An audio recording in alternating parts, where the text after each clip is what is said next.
Breaking news TTD మాజీ AVSO Satish Kumar హత్య కేసులో పోలీసులు దర్యాప్తును వేగవంతం చేశారు. వరుసగా మూడో రోజు డమ్మీ బొమ్మలతో సీన్ రీక్రియేషన్ దర్యాప్తు చేస్తున్నారు. నడుస్తున్న రైలుల నుంచి పోలీసులు బొమ్మలను కిందకు తోసేసి ఏ భాగానికి గాయాలవుతాయన్న విషయాలను పరిశీలించారు. గుత్తి నుంచి 2 రైళ్లలో ప్రయాణించి పోలీసులు 3 బొమ్మలను నడుస్తున్న రైలు నుంచి వేగంగా కిందకు తోసి సీన్ రీకన్స్ట్రక్షన్ చేశారు. అయితే సతీష్ కుమార్ ను రైలులోనే హత్య చేసి కిందకు తోసారా లేక నడుస్తున్న రైలు నుంచి కిందకు తోసి హత్య చేశారా అన్న విషయాలను పోలీసులు లోతుగా దర్యాప్తు చేస్తున్నారు. అనంతపురం జిల్లా ఎస్పీ జగదీష్ తో కలిసి తాడిపత్రిలో సతీష్ మృతదేహం లభ్యమైన ప్రాంతానికి సిఐడి డీజీ రవిశంకర్ అయ్యనార్ వెళ్లారు. ఘటన జరిగిన తీరును సీన్ రీకన్స్ట్రక్షన్ ద్వారా తెలుసుకున్నారు.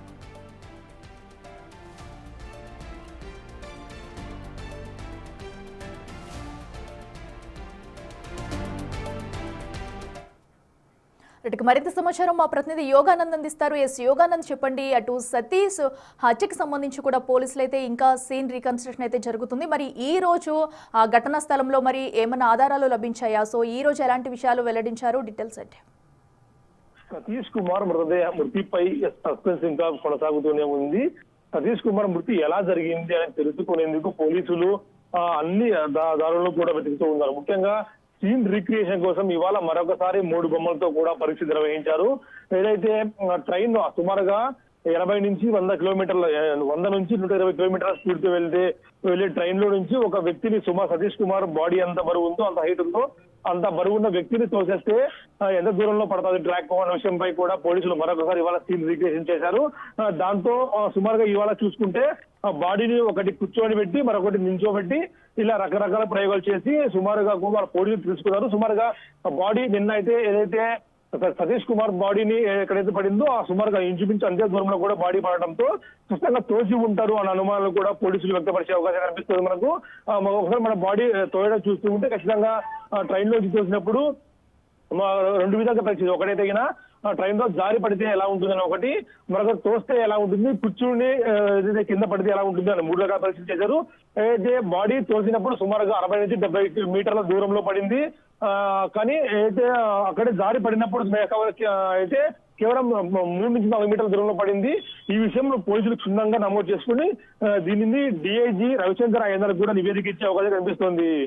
అట్లా యోగానంద్, అయితే ఇప్పటికే అటు కుటుంబ సభ్యులు కూడా కొంతమందిపై అయితే అనుమానం వ్యక్తం చేస్తూ ఫిర్యాదు చేశారు. మరి విచారణ వచ్చేసరికి ఎవరెవరిని ఇప్పటి వరకు ఏమైనా విచారించారా? మరి విచారణలో ఎలాంటి విషయాలు బయటకు వచ్చారు? అంటే ఈ విషయంలో కుటుంబ సభ్యులు ఎవరి పేరు ప్రస్తావన చేయనప్పటికీ కేవలం పరకామణి ప్రత్యర్థులు, అపోనెంట్స్ ఆఫ్ పరకామణి అంటూ కూడా ఫిర్యాదులు ఇచ్చారు. దాని ప్రకారమే కేసు నమోదు చేసుకున్నారు పోలీసులు. మొదట సీసీటీవీలు, కాల్ రికార్డింగ్స్, అదేవిధంగా మొబైల్ టవర్ లొకేషన్ కూడా వెతుకుతూ ఉన్నారు. అయితే గుంతకల్లు ప్రాంతంలో ట్రైన్ ఎక్కిన సతీష్ కుమార్ గంట సేపటికే భార్యకు ఒక మెసేజ్ చేయడం, ఫోన్ చేయకపోతే లిఫ్ట్ చేయకపోతే ఆమె మెసేజ్ చేయడంతో డిస్కంఫర్ట్ గా ఉన్నాను అని చెప్పడం కూడా పోలీసులకి మరొక సందేహాన్ని తావిస్తుంది. డిస్కంఫర్ట్ అంటే ఏ విధంగా, హెల్త్ బాగాలేదా లేకుంటే వేరే ఏమైనా కారణం ఉందా? ఈ కేసు గురించి ఏదైతే పరకామణి కేసులు ఇదివరకే బెదిరింపులు వచ్చాయి కాబట్టి ఆ కేసు గురించి డిస్కంఫర్ట్ గా ఉన్నారనేది కూడా పోలీసు విచారణలో మనకు వెలుగుచూసే అవకాశం కనిపిస్తుంది.